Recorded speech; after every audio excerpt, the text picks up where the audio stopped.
Virtual reality is becoming more and more realistic every day. Every year, a growing number of VR headsets are released, which outdo the previous gen versions. And while there are many different types of headsets with greatly varying price tags from multiple different companies, there are only a handful that are worth buying in 2021. So what is the best VR headset? And the links to these headsets will be in the description and comment section. Firstly, I think we ought to consider one of the cheaper headsets, the Oculus Quest 2. There are of course other budget VR headsets out there, for both console and PC.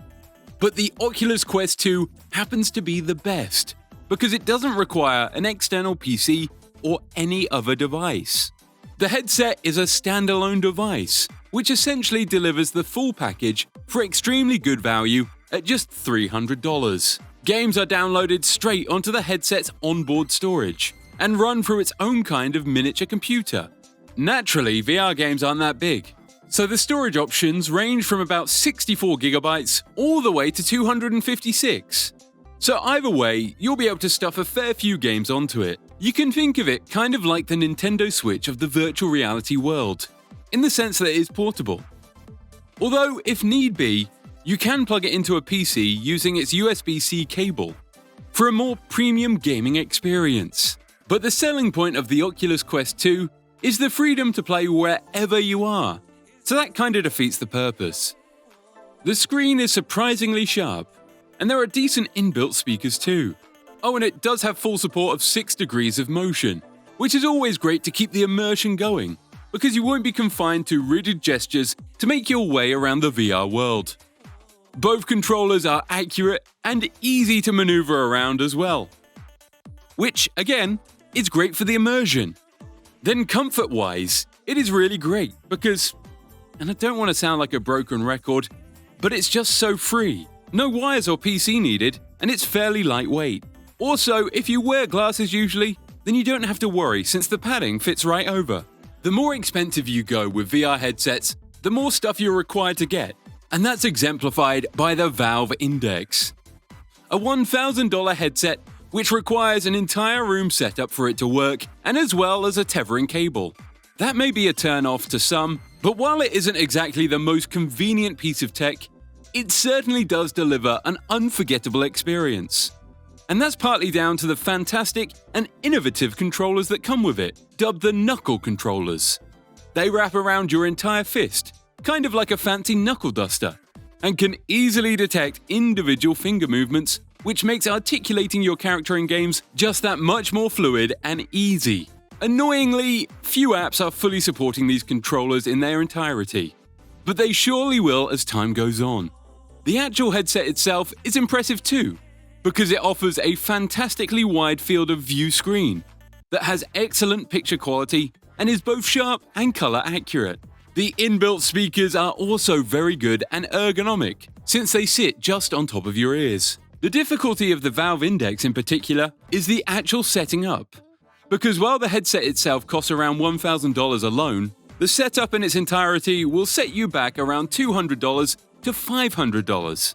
And that's because the Index does not have built-in cameras to detect your surroundings, so you are forced to rely on lighthouse boxes, which need space. A lot of it. I know it definitely doesn't sound convenient at all, especially not compared to the standalone Oculus Quest 2. But the difference in the level of immersion is night and day between the two.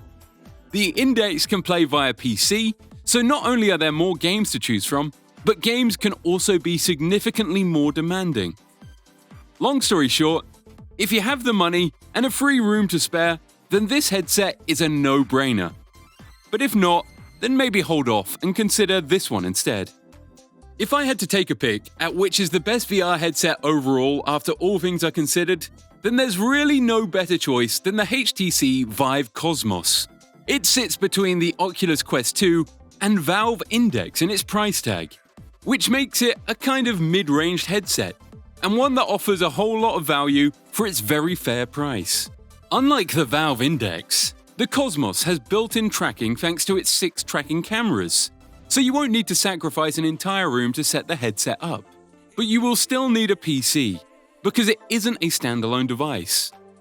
Having said that though, it is compatible with Vive's very own wireless adapter, which allows you to experience a fully wireless PC VR experience. You basically get the combined positives of both the cheap Oculus Quest 2 and the heavy-duty Valve Index. The screen's resolution is a bit over 2K, and the refresh rate is at around 90Hz.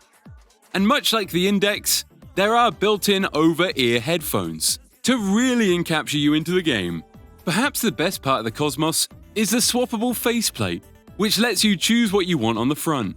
The beauty of that is it lets you put plates with unique functions on, such as a plate with additional cameras to get a more augmented reality experience. It also has the best design of any VR headset, because you can actually snap the entire headset upwards like a visor when you need to remove it. The controllers are pretty good as well. They're not amazing like the Valve Index's controller, but they are accurate and work flawlessly, so I can't really ask for more. Anyway, what did you think? Let me know in the comments below, and remember to like and subscribe.